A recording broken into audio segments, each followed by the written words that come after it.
please introduce ourselves, that would be great. Leslie Hervey, interim clerk. Good afternoon. I'm County Commissioner Denise Driehaus. Jeff Alito, County Administrator. Michael Friedman, Legal Counsel.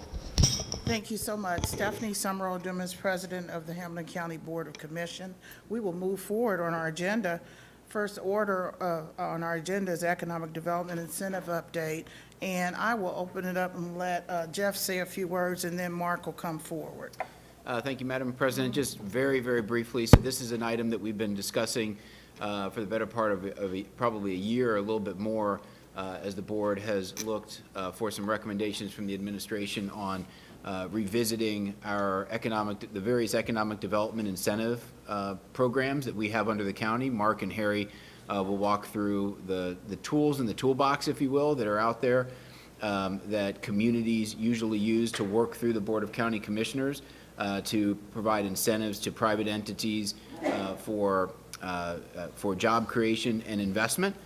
So we've been working on this for some time, want to make sure it was right before it came to you. I provided an email a couple weeks ago, I believe, with the draft policies in it. This is just the start of the conversation today, certainly not asking for any action today, not asking for any action on Thursday, but wanted to just start the conversation with the board to see if we're on the right path in terms of putting together a policy that can be more consistent out in the community, where we are making sure that everybody knows the policies of the board before they bring something forward. So, Sounds good. Madam President, with that, I'd turn it over to Mr. Von Allman. Thank you so much. Welcome.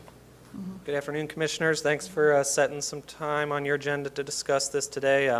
Jeff teed it up pretty well there. The only thing I would add is that I think it's fair to say we still find ourselves in relatively active times in terms of economic development through much of Hamilton County. So, like he said, a good time to revisit the tools in our toolbox and see how we're using them.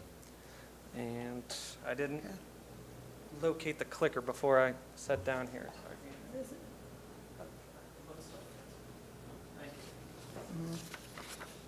Yep. Okay.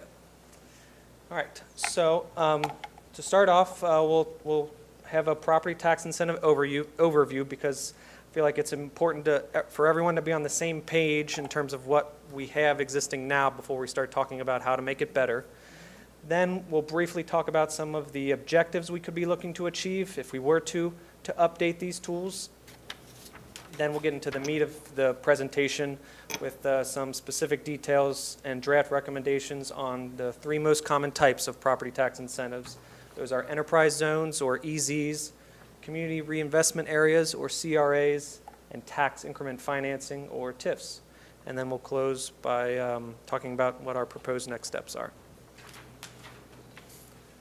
So getting right into it, economic development is important.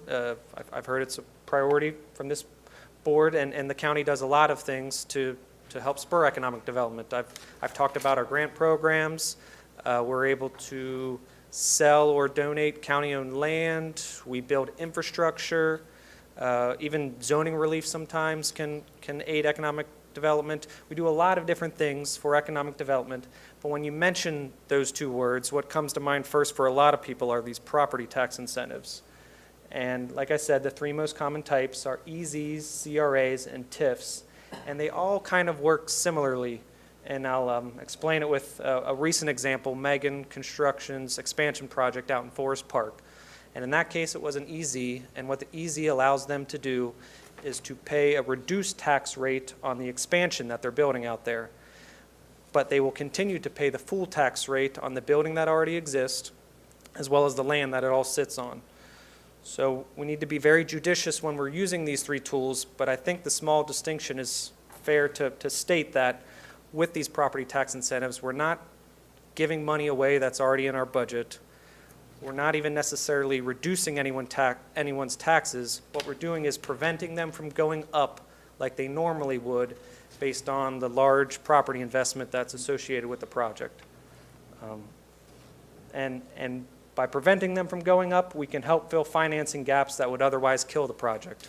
And beyond that, there's instances where we can expand the applicant's capacity for the project. So again, working off that same example, let's say Mega Construction, their current budget only allows them to build a 4,000 square foot facility, and that would allow them to add 5 jobs, and 5 jobs really doesn't cut it for them in terms of how they want to get out there aggressively and win more business. And the EZ helps them with their financing, and they can build an 8,000 square foot expansion, add 10 jobs, and kind of more in line with their strategic plan. It's important to note that, and I'm sure you all are aware of it, but I'll state it anyways, that there are goalposts that we're kind of working inside of when it comes to these 3 incentives. The Ohio Revised Code stipulates how counties and cities and villages and townships use these tools, and there's specifics for each of the 3 that don't pertain to the others. On top of this Ohio Revised Code, though, we do have an EZ policy that was established in 2002. For CRA, there's no overarching county policy per se, but as we work with local jurisdictions to establish each of these CRAs, there are some parameters that are set up. So for example, we establish a CRA in Columbia Township, and maybe the maximum abatement there is for 15 years, and then we'll be in Colerain Township, and we set up a CRA, and projects within Colerain Townships, CRA can only see 12-year abatements. So there are some existing parameters for individual CRAs, but no overarching county policy. And then from TIF, we're essentially working from scratch. Beyond what Ohio Revised Code states, we don't have any existing overarching county policy for TIF. So some of the objectives that we may want to keep in mind when looking at updates for these tools. First one, make progress on applicable board policy goals to the extent possible. And the first one that probably comes to mind for a lot of people there is affordable housing. And affordable housing is one where I would maybe emphasize the last part there, to the extent possible. And I just bring that up to say we're probably not going to turn a market rate housing project into affordable housing rate project if we bump an abatement up from 8 years to 15 years. And that's because affordable housing projects take a lot of different layers of support in order to become feasible. So what may be helpful is if those entities out there seeking to cobble together the many different parts necessary to help make an affordable housing project, if they know that this board is willing to consider max abatements for affordable housing projects, that could set us up for more success in the future. And that's just one example. Second, support economic and community development efforts at local jurisdictions. Obviously, we're going to be working hand in hand with local jurisdictions for all of these endeavors. And these local jurisdictions are going to have their own policies, their own values. And maybe there's a lot of overlap with what we have going on here at the county, but we want to set up a policy that allows us to kind of effectively navigate those instances where there's complete overlap and when there's not.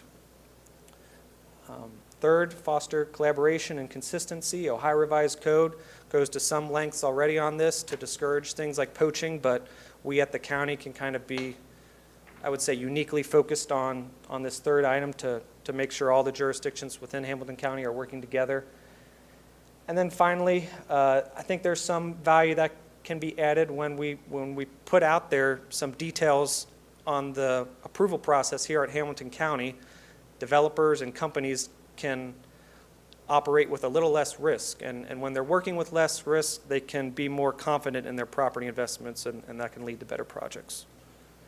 So hopefully that kind of begins to set the table a little bit in terms of us considering specific recommendations for each of these 3 tools, and Harry's actually going to get into the first couple here, so I'll hand it off to him.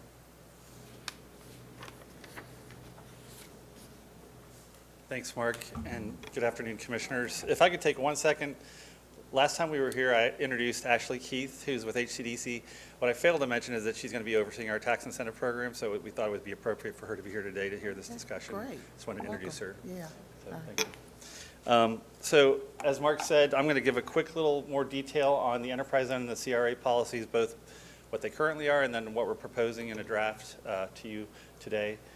So currently, the county's role is that we work with local governments and put together applications for setting up a CRA, or sorry, an enterprise zone, and we have to get that certified by the state of Ohio. Once it's established, we are able to work with companies and developers who submit applications to us, and we do a review to make our recommendation to the county. If it is below 75% or 10 years, we do not have to get school board approval, but if we go above that, we do get school board approval. That's in a municipality, but that percentage changes to 60% in townships. So as long as we stay below 75% 10 years in both the city and then 60% 10 years in the townships, we do not have to get school board approval. If we try to go above that, then we do. We established this policy back in 2002. As I said, there's maximums that we can go for up to 10 years.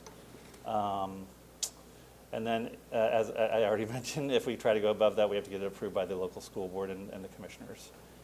And as Mark pointed out, there's additional requirements from the Ohio Revised Code, things like we have to notify the school board a certain amount of days. Sorry. Okay. And things like relocation waivers. If they try to relocate within Ohio, they have to get a waiver, things like that. So currently, there are 19 active agreements that have $158 million in investment and over 3,600 jobs. Both of those goals have more than 100%. The goals have been reached by more than 100%. So what we're recommending today is that HCDC will continue to review the applications on behalf of the county.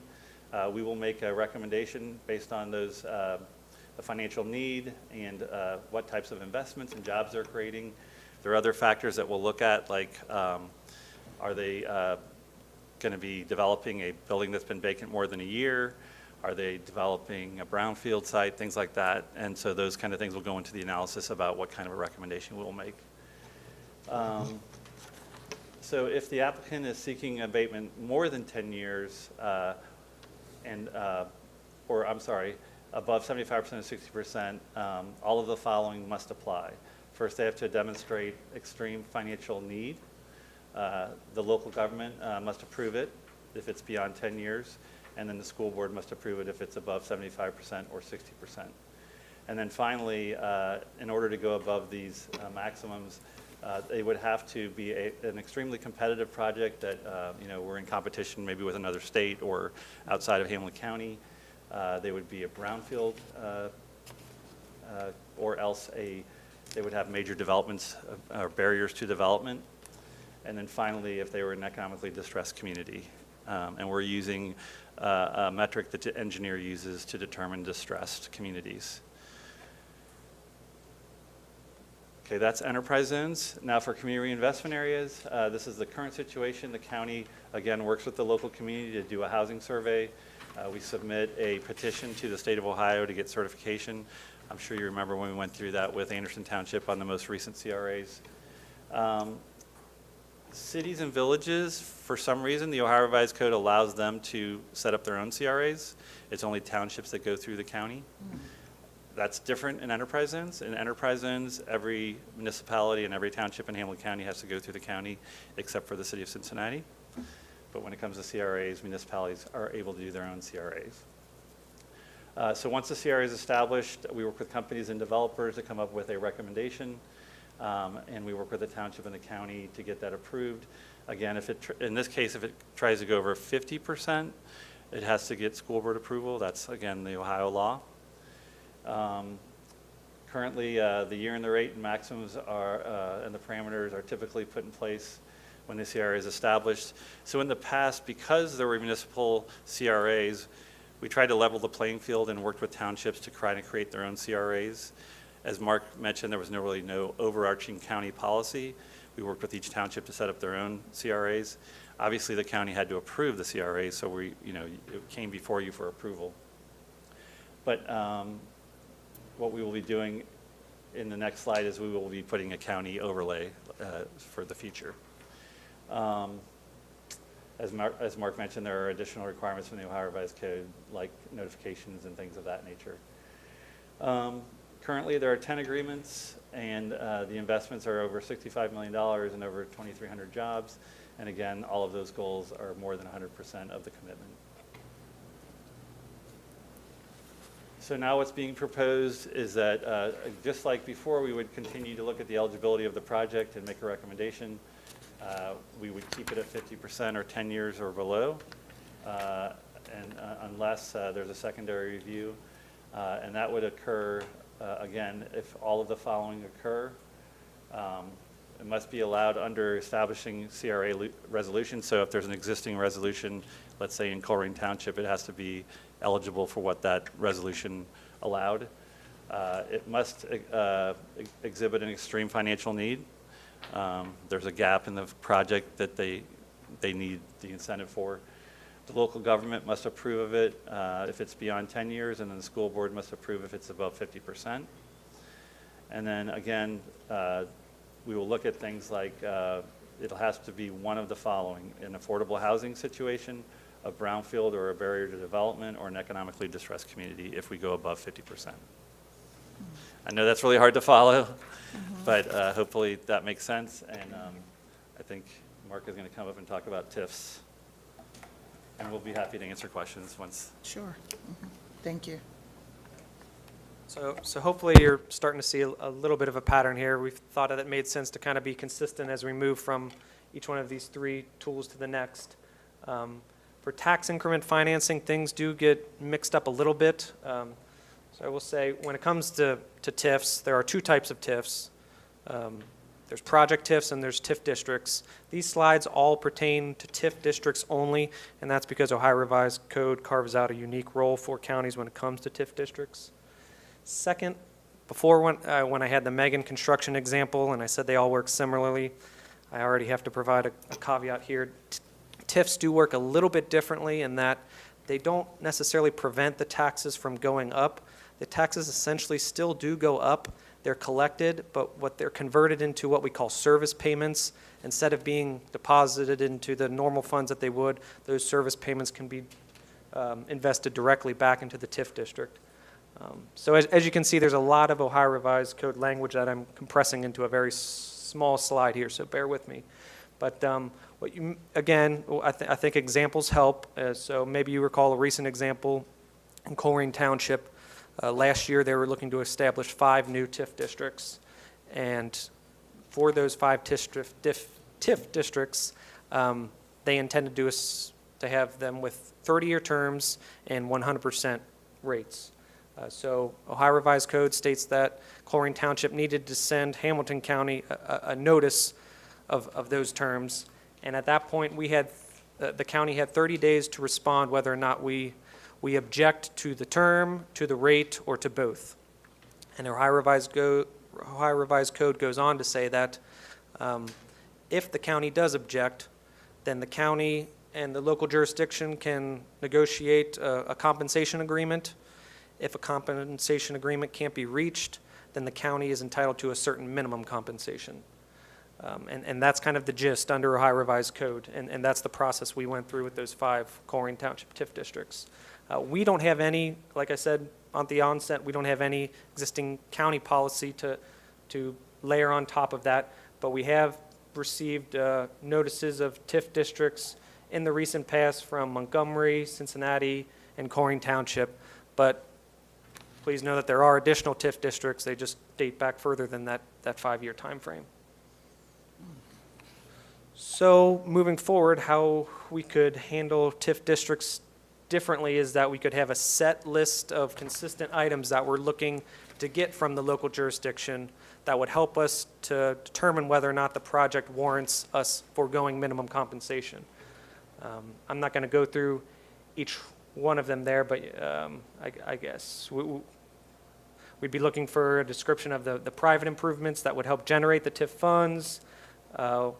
If there's housing involved, whether or not that housing would be affordable housing, and so on and so forth. But like I said, just getting all this additional information beyond what's required from a Ohio Revised Code will put us in a better position with more information to figure out if it's something we want to kind of further partner on and forego compensation.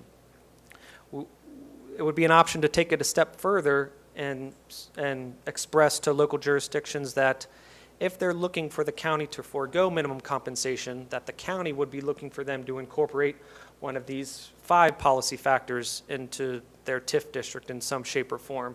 And again, you see the first 3 there overlap with what we mentioned for CRA and EZs. The fourth one kind of gets to that notion of how I said TIF districts work a little bit differently.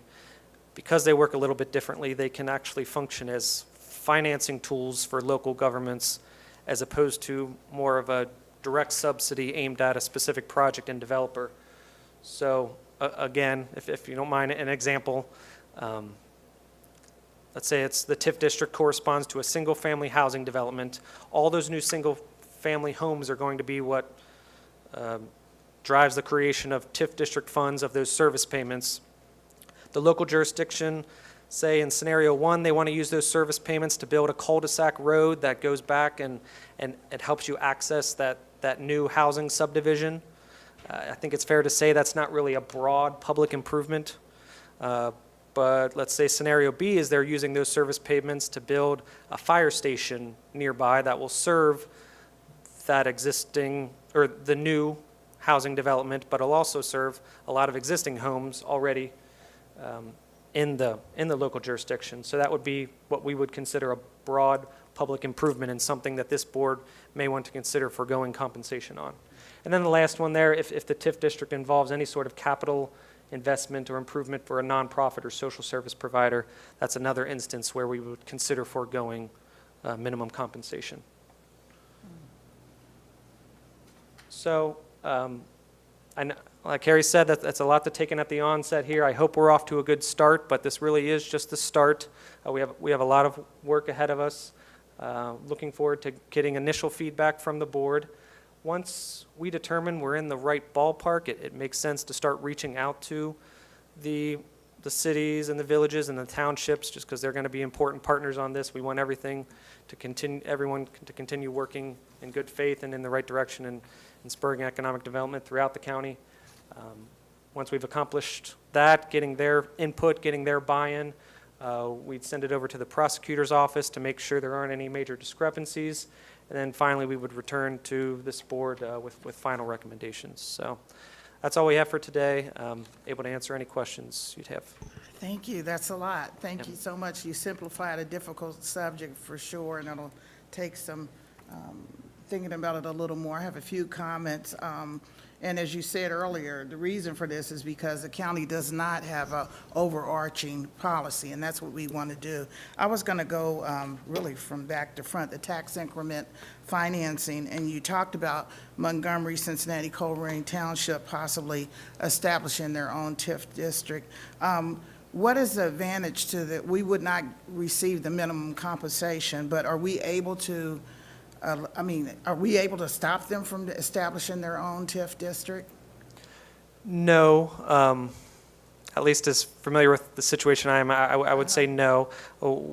I guess if the county isn't, if there's aren't aspects of the project that the county considers in line with its own policies, then it would collect its minimum compensation. But if there are certain aspects of the project, say it involves affordable housing, then the county could agree to forego minimum compensation. That's, I'd say, the extent of our leverage there. It's not so much a veto, it's just we can choose whether or not to forego minimum compensation. Okay. And then you talked about the enterprise zone and the CRA that you met. I think Harry talked about it, 100% of the goals, which is awesome as it relates to employment and payroll. So you were saying for the CRAs, the city, they don't need our approval. And why is that? That's back when the CRA was established in the Ohio Revised Code at the state level, for some reason they gave municipalities their own authority and made townships go through the county. I don't know why they did that differently than enterprise zones. Because Okay. enterprise zones, they do have to go through us, but you'd have to ask the legislators. Okay, okay. I don't know why. I think it was done back in the 60s.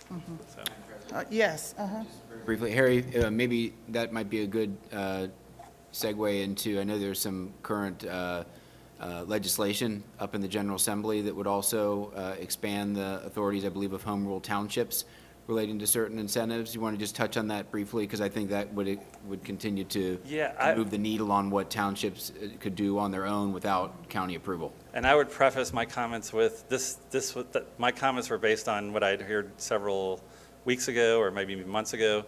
It could have changed because it's a proposed new law, but Basically, it gives townships more authority oversight on CRAs. So going forward, not on existing CRAs, but on new CRAs, townships could set up their own, just like municipalities. School boards would have less say in these. There's a lot of changes that I personally think that the county probably would not be supportive of. It takes a lot of your authority away. I think we probably need to be talking to our lobbyists and other folks to see where that is. The last time I had heard about it, our attorneys told us that it had kind of died in the legislature and that, you know, it had to be brought back up next year. Okay. But it's been a while since we've talked to our attorneys about it, so I don't know where it is in the current situation. Okay, thank you. Vice President Reeves. Thank you for the presentation. I think it's heading in the right direction in terms of having some standardization in terms of what we're looking for. You're absolutely right that doesn't necessarily take away money currently, but it does impact our projections as we go forward. If we are bringing in less and less and less, then certainly it will have an effect on the entire county in terms of services that we provide, or it puts a larger burden on those other municipalities that have to pay full price for everything. And we're looking to try to bring costs down on the individual taxpayer. Wanted to talk about the issue of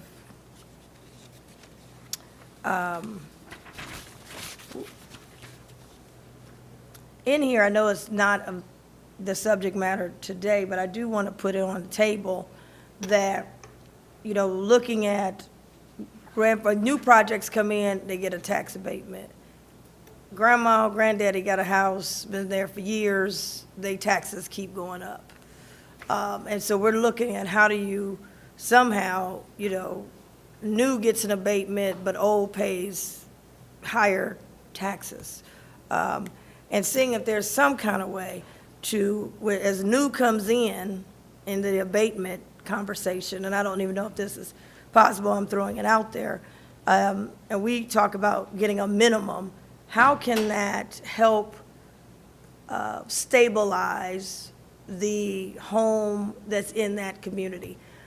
Because if new comes in and then, of course, values go up, even though they get an abatement, as values go up, grandma and grandpa or retiree, fixed income, their tax level goes up without any type of help. But of course, they say, oh, well, you can apply for this and apply for that. But let's get it on the front end. I don't know if that's an opportunity that would certainly be out of the box. I don't know if the Ohio Revised Code allows us, but how can we make that minimum, since you're saying this is new money that we wouldn't, you know, it's not on the books yet, but how do we take that and spread that out so that the current owners, say in that area, TIF district or enterprise zone district, they somehow benefit to help reduce their cost.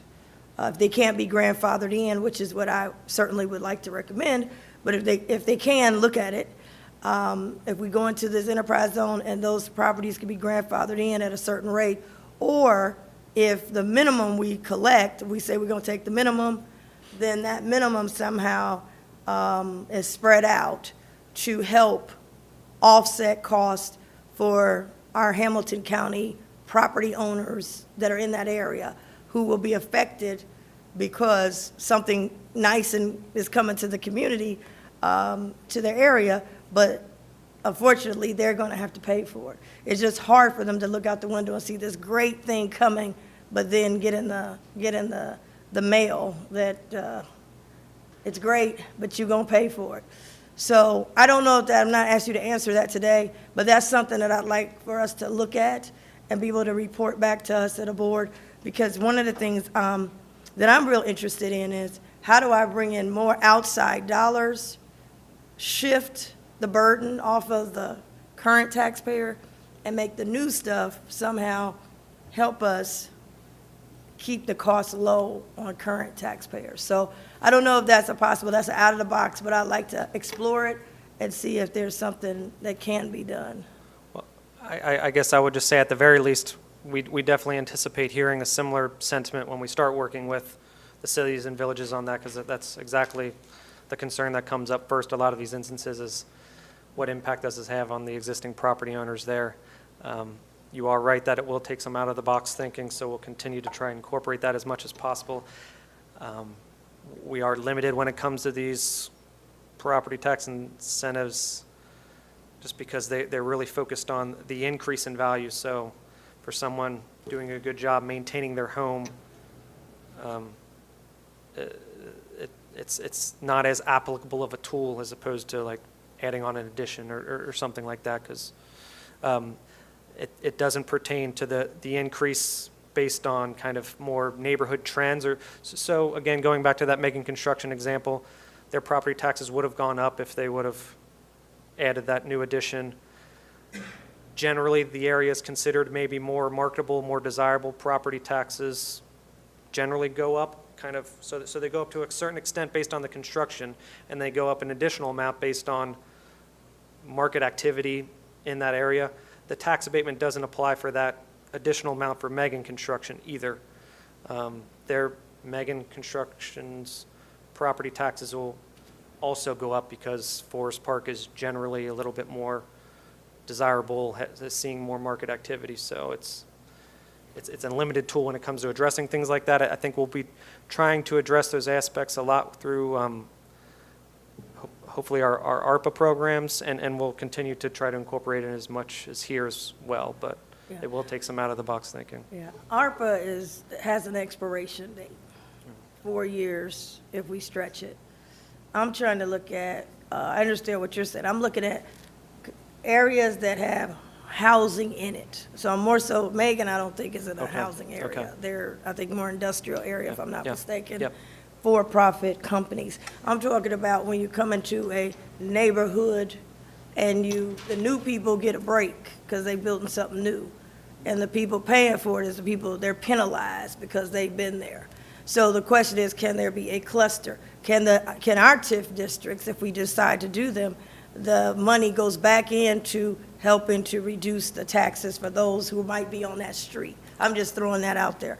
Or we said we're gonna take the minimum, and our minimum is now in a fund that helps with those houses in that area. Since you said these are dollars that we're expecting on the books anyway. So we take our money, hypothetically, if it's, I don't know, minimum $20 million, just throw that out there. It's in a fund, and that fund is to help, some kind of thing with the people that's already there.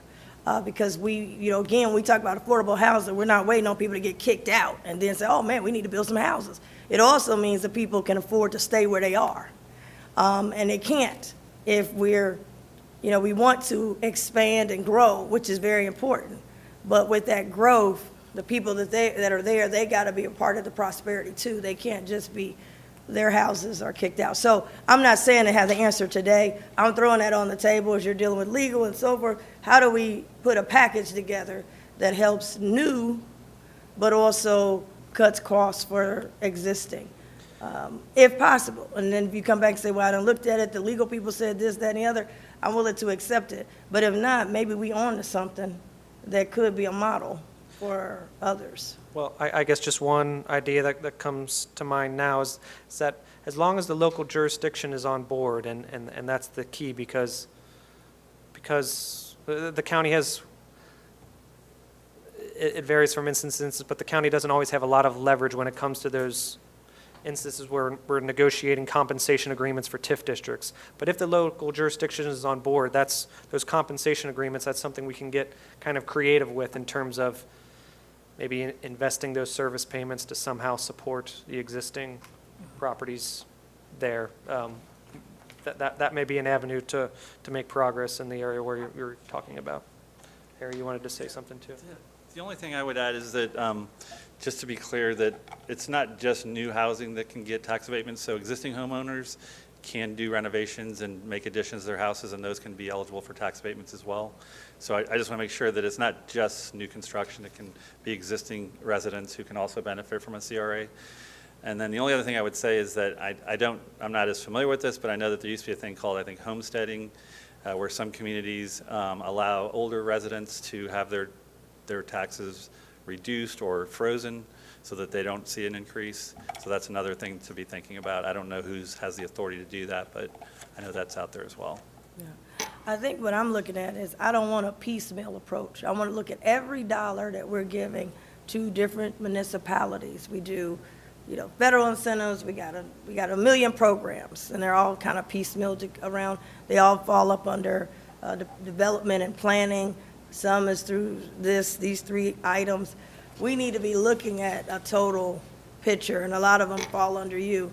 And I just wanted to say that to the administrator. How do we come with a package? If we're doing a 50% on X, Y, and Z, you put on here, consider some of these things as how we would consider foregoing. I want to add that as an item.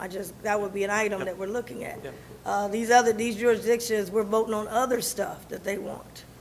We vote on every week.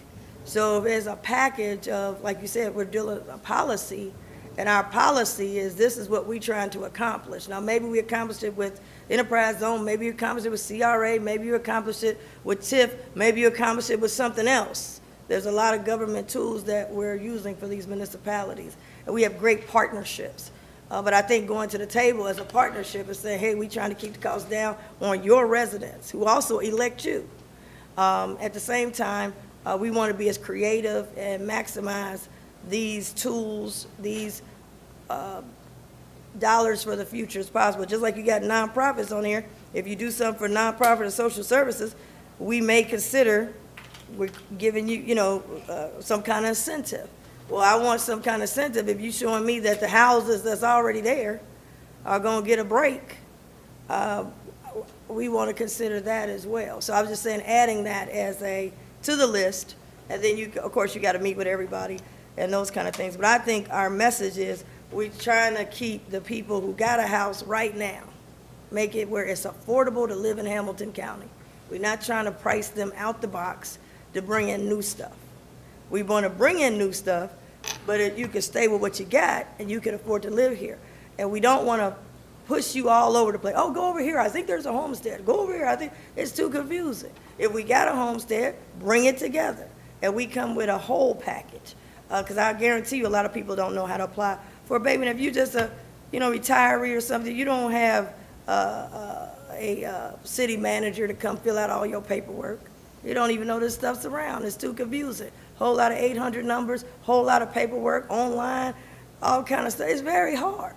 Permits, yeah. Very hard. Permits, these all. Let grandma and granddaddy go apply for a tax abatement. They can't do it. But we could come up with something, like you said, that could be a package that we could promote.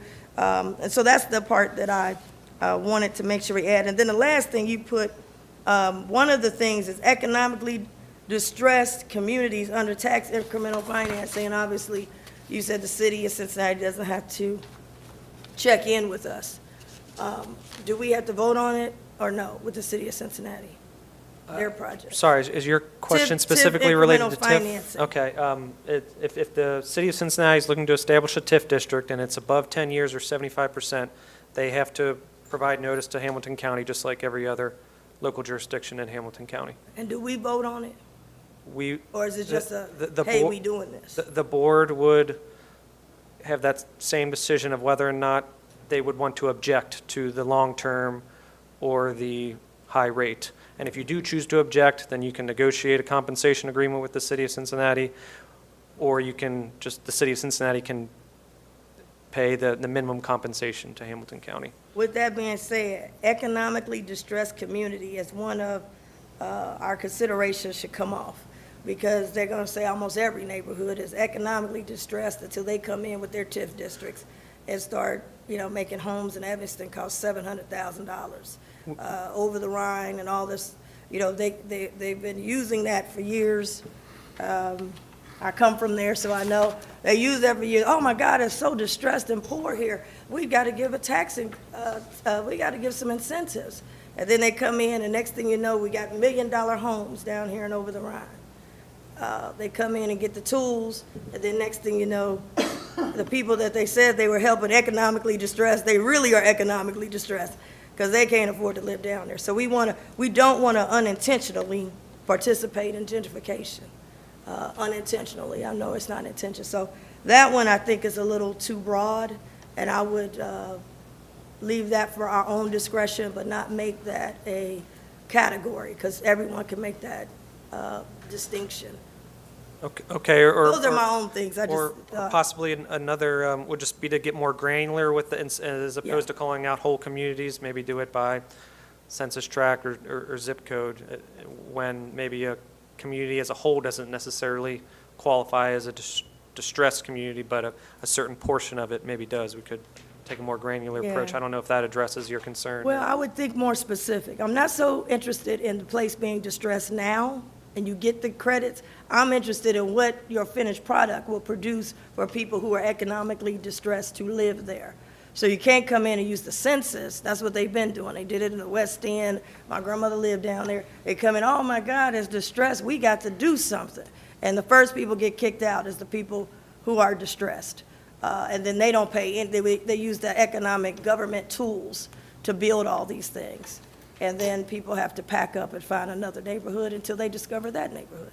So we want to make sure the finished product, that's the reason we want to build. We want to build so that they have some place to also participate, but not get priced out, kicked out, and not be, and priced out. So just maybe if there's some tweaking there, because there are a lot of neighborhoods that has come forward under that title. Okay, Thanks. thank you. That's it, Madam President. So economically distressed communities, don't they have variables to make them qualify as an economically distressed community? We're open at this point and Not to your us, but is there recommendations. already a criteria to be considered economically distressed? Our recommendations include leaning on the relative economic strength rating system that the state of Ohio and the county engineer uses for certain road funding programs, and that's based off, I believe, household income, per capita income, and poverty rates. They look at those three census factors and sort communities into certain categories.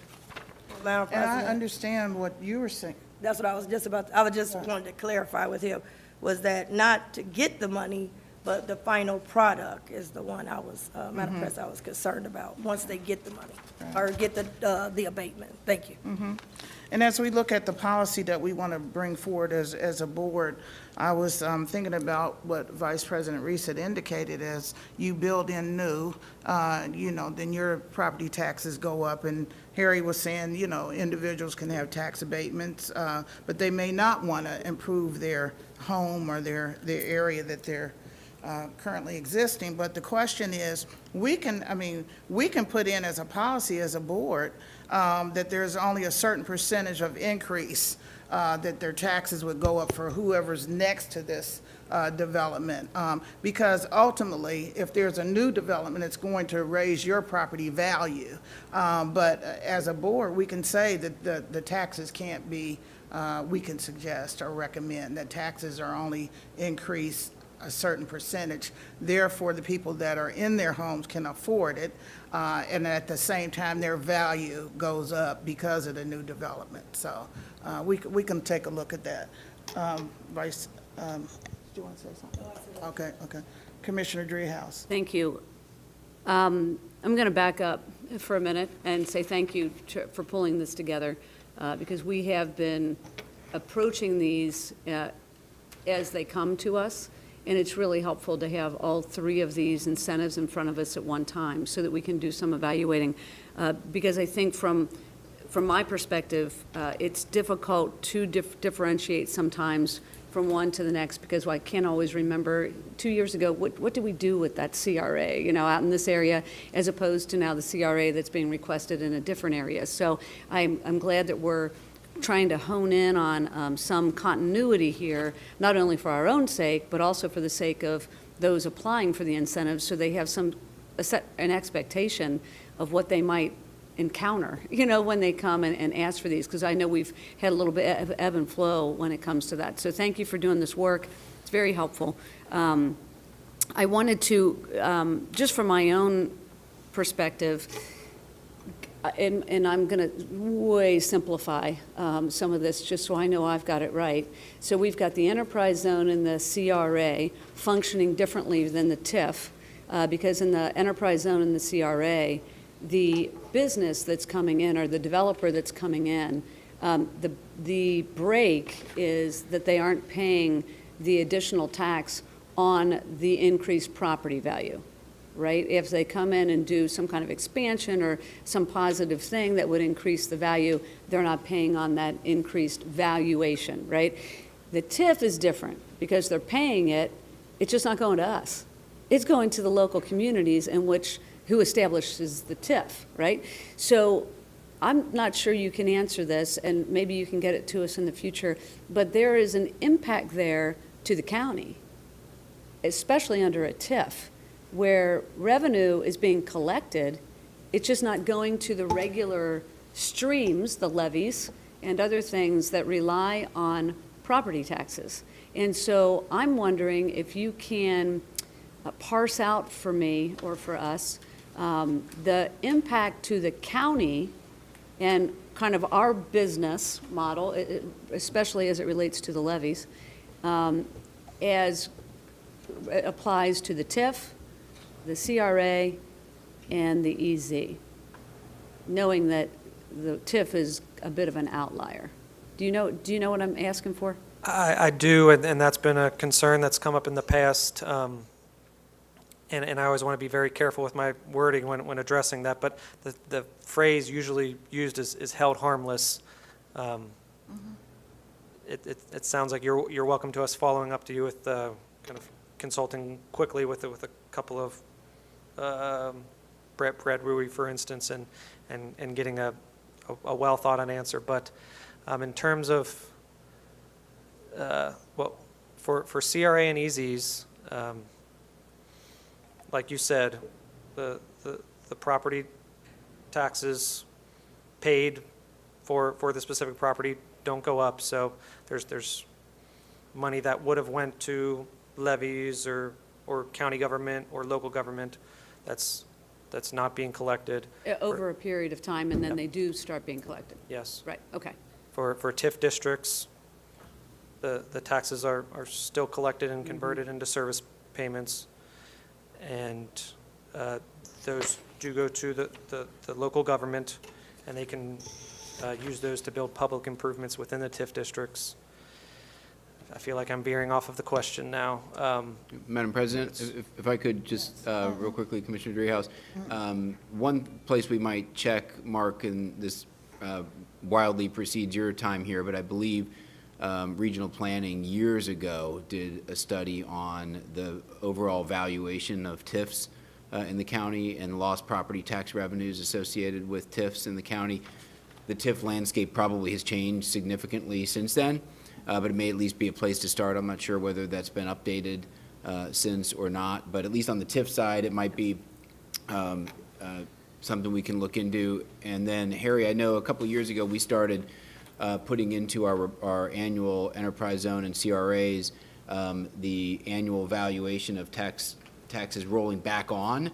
So I don't know whether that's something that we're just doing on an annual basis as things roll back on, or whether we've got a more comprehensive estimate of taxation that is being deferred due to these incentives. Just trying to see how heavy of a lift Yes. the exercise is here. So you're right. At the Tax Incentive Review Council every year, we enumerate the taxes that are going back on the tax rolls that as incentives expire.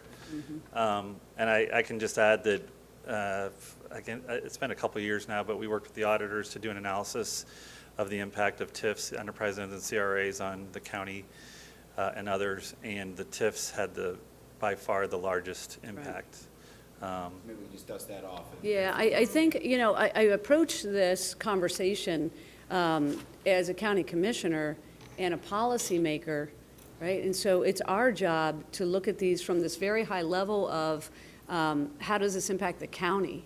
And never mind, the communities, the 49 jurisdiction, and all that's really important. But this extra layer, I think that we have to look at is from this really high level, because, with some of the state policies, especially related to levies, I hear all the time, there's so much growth happening in the county. why aren't we seeing more money go into these levies as a result of that growth? Well, the fact of the matter is we're not, because of some of the state policies related to the levies. But there are all these kind of things in place that kind of keep those things kind of tamped down, from my perspective. And so, as a policymaker for the county, as we think about these three different incentives, I just want to make sure that I've got the context of the impact to the broader question of how does that impact the county, and then the communities in the county, right? Because it's all these things that I think are at play as we really thoughtfully think out how we want to construct something for the long term related to these incentives, so that we're not forgetting a piece of the puzzle. That's kind of what I'm getting at. So if you could add that layer to some kind of analysis related to all, and I'm not surprised that TIFs, yeah, they're the outlier, right? It performs differently. And so I'd like to better understand. I'm not against incentives. I just want to be really clear on what the impacts are. Well, just, we can get you more information on, but to tie a bow on that TIF point, I think you referred to certain state requirements keeping things tamped down. And so it's my impression that those levies, when they're established, a lot of times they have a maximum amount of revenue that they can collect. If the levies aren't already collecting that maximum amount of revenue, the TIF district does not get in the way for them to reach that maximum. So if there's any sort of monies that would need to be collected to help get that specific levy up to its maximum revenue, that portion isn't converted into a service payment. It still funds the levy. So in that way, these TIF districts hold the levies harmless. In a lot of instances, they're already at their maximum. They're already tamped down, so they are converted into service payments. Right. Okay, thank you. Yeah, and I know I've added the levy conversation in here, but I do think it's important because they're paid through property tax. So I want to make sure that we're considering that as we try to formulate a policy. Thank you. Thank you. And for me, it's really basic. It's how much taxes do we want to delay? And then for how long are we allowing that to happen? That's what it is for me. If you go back, and I would like for you to go back maybe the past 3 years, so many agencies, companies have come in, I'll say companies, and asked for abatements, and I think they're a little surprised that they're not being approved as readily as they had been. And I'd like to know, I'd like to see that in writing, how many had to go down instead of 20 years, they went to 10, or instead of 80%, they went down to 70%, because for me, it's really simple. Are we going to delay the taxes that would impact the county, and how long we would do it for? And I'm really uncomfortable with some of those that come to us. And I had talked to Jeff about opportunity zones, and this is not mentioned in here. I'm not trying to muddy the waters, but those are normally in African-American communities. There's variables that qualify for opportunity zones, but for us to look at as a county, incentives for those who build in opportunity zones, I think that's something we really need to look at.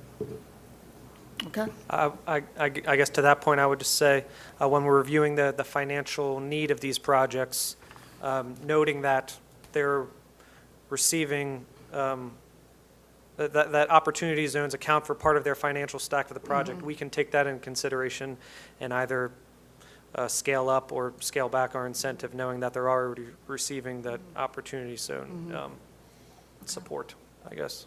Okay, Yeah. all right, thank you. Thank you so much for your presentation. And so you. this is just the beginning, as we were saying, to kind of finalize everything and come up with some policies. Thank you. Thank you. Okay, we will move forward, even though I scribbled all over everything.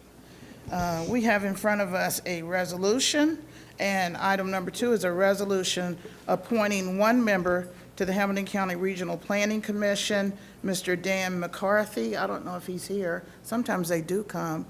His term expires March the 6th, 2024, and I'll just go on to item number 3, resolution appointing another member to the Hamilton County Regional Planning Commission, Andrew Matei. His term expires March 6, 2025, and they are very excited about filling their commission because they have some things that they need to do. So I'd like to make a motion to adopt item 2 and item 3. Second.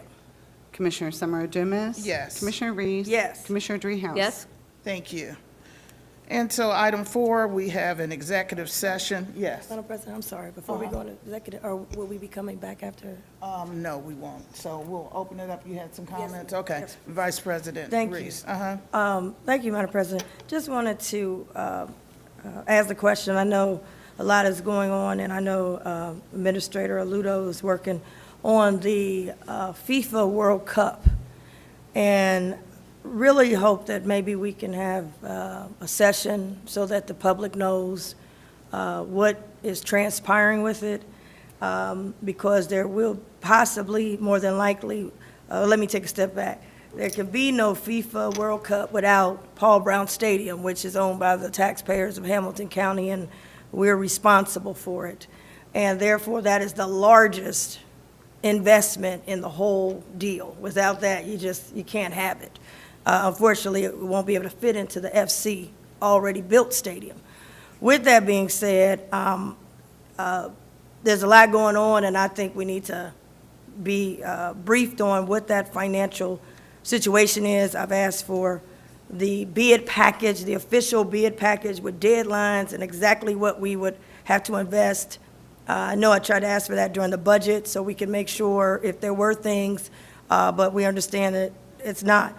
But then I saw on Twitter, Sharon Coolidge from the Enquirer, she said, another step forward, Cincinnati's bid to be a host city for the World Cup 2026 is happening this week. Cincinnati is sending a delegation to Soccerex, where senior soccer executives in North, Central, and South America gather. Here's who's going to be going on our behalf to Miami for this event. Mayor Aftab Pureball, FC Cincinnati, Jeff Birding, Cincinnati Convention and Visitors Bureau, Julie Calvert and Andy Conklin, and Shelley Delaney, the Cincinnati Business Committee, Gary Lindgren, Game Day Communications, Jackie Rouse, Ready Cincinnati, Gina Rittner and Ian Smith, Amy Spiller from Duke Energy. And so I didn't know, Madam President, if you were going to be going as the president of our commission, but I wanted to ask the question because we can't talk to each other privately, but I think it's important if we're the ones that's going to have the most cost and we own the stadium, I don't understand why the county would not be represented, but maybe you are attending, and if so, that'd be great. But I just wanted to bring that up because a lot of times people ask us to fund stuff and do stuff, and what I've been seeing just in my limited time, and it's kind of like we're the ATM or you drive through and just keep moving. And the county is, as a board, we have made some phenomenal things that we have done in a big way. And this is a big ask, and we got to make sure there's a real return on it, financial return, not just public relations return. But, you know, I just think that the county should be included, and maybe they are. And if they are, I think it would be important for people to watch to know that we are included, because maybe they just missed it in the tweet. Thank you. I was not aware of this. I was not invited to this event. And certainly, Hamilton County is a primary player in this, and this is actually over. So I did not know anything about it, and so they dropped the ball badly on this one because Hamilton County definitely needs to be represented. Yeah, did you have a comment? Okay. Thank you, Madam President. And I just want to say, going forward to the administration, I know each of us have to make decisions, and I just want to send a message out here. If we're going to be moving forward with this, we're going to be asked, then you can't do it without Paul Brown Stadium, and we got to put our necks on the line. We got to finance it, because I don't think it's privately financed. Now, we are not the ATM. Don't come through here driving through, and we're just the tellers that ask you if you need 5s, 10s, or 20s. This is the county, we're involved, and we're going to be a partner. We're the partner at the beginning, not just a partner when it's time to make a payment. So I hope that that message, I know it's on YouTube, but I'm asking the administrator, to take that message back. And please don't come to us at the last second and say, we got to hurry up and we need millions, hurry up and make a decision. We can't hurry up. We got a process down here, and we're dealing with taxpayer money, and we've got to make sure we're responsible when we make our decisions. But I just wanted to pull that out. I didn't know, Madam President, if you had been, you should have been invited to be there. And I just wanted to say that publicly when I saw this. I said, what in the world's going on? But we got to send a message. It's a new day. This is not no rubber stamping down here. And if we're going to be a partner, we're the partner on the decision side, the partner on the front end of the table, and not just the place you run and tell us you got to hurry up, you got a deadline. So I just hope that they understand that that's the way we're going to be doing business and should be respected as a true partner. So, Madam President, I just wanted to say that. I don't want to speak for you, but I'm speaking on behalf for you, because I do think that we've got to come in respected as a real partner. Right. Thank you. Thank you. Did you want to say something, Ludo? She had said something about taking something off of the YouTube. Is this what is on the YouTube? No. No, I'm saying, we're on YouTube. I'm saying it on YouTube. They can send a copy. This was on Twitter. Okay. And it hit my Twitter, and I said, oh, this is great. And then I looked up, I said, wait a minute, where's the county? Where's our president? So I did send an email, but we can't talk. I can't send you an email, and I can't send Right. Commissioner Dreehouse an email because we can't talk. But I don't have a problem saying this out in the public. So, Commissioner Ludo, Administrator Ludo, so you will be dealing with this as an administrator, how they... I will follow up to figure decide. out what the process was for determining the delegation, Madam President, and I'll get back to the board on it. Thank you. Okay. I'd like to make a motion to go into executive session pursuant to Ohio Revised Code, Section 121.22G3, to meet with an attorney for the public body concerning pending litigation. Second.